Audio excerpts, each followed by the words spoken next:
দ্রুত নির্বাচনের দিকে যেত, যেটা আমরা বারবার বলে আসছি।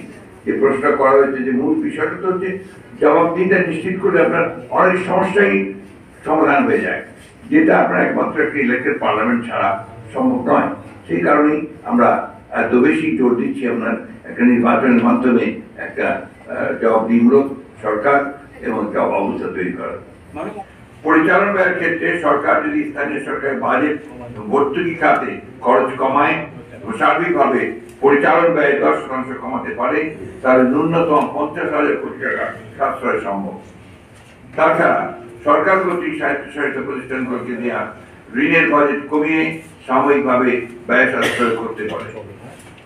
উল্লেখ্য, 2024 থেকে 25 অর্থ বছরে স্বায়ত্তশাসিত প্রতিষ্ঠানগুলোর জন্য 50,875 কোটি টাকা ঋণ বাজেট করা হয়েছিল।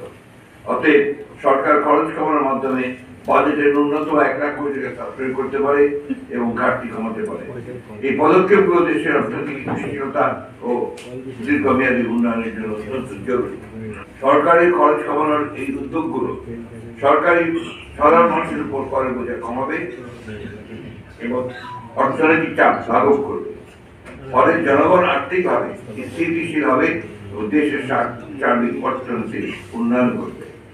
অপ্রয়োজনীয় ও দুর্নীতিগ্রস্ত মেগা প্রজেক্টের বিপরীতে বরাদ্দকৃত অর্থ আপাতত বন্ধ রেখে বিপুল পরিমাণ অর্থ সাশ্রয় করা সম্ভব।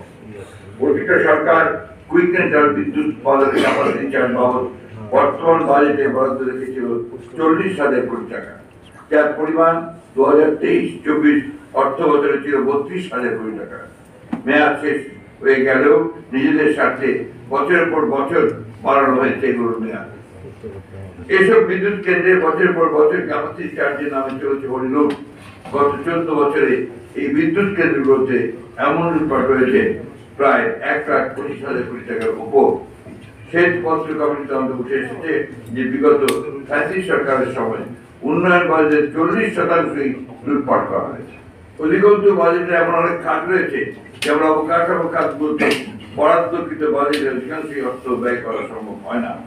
এ সকল খাতে তাদের বরাদ্দকৃত অর্থ হ্রাস করে বাজেটের আকারকে আরো যৌক্তিকভাবে ছোট করে আনা সম্ভব। এভাবে খরচ কমানোর পাশাপাশি সরকার এমন কিছু উপায় বের করতে পারে যা জনগণের, বিশেষ করে দরিদ্র জনগোষ্ঠীর উপর অর্থনৈতিক চাপ ফেলবে না।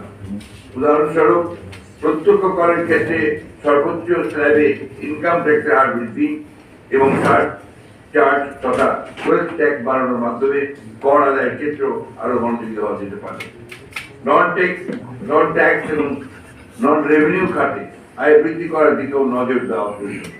ভ্যাটের হার না বাড়িয়ে বরং ভ্যাটের আওতা বাড়ানো যেতে পারে।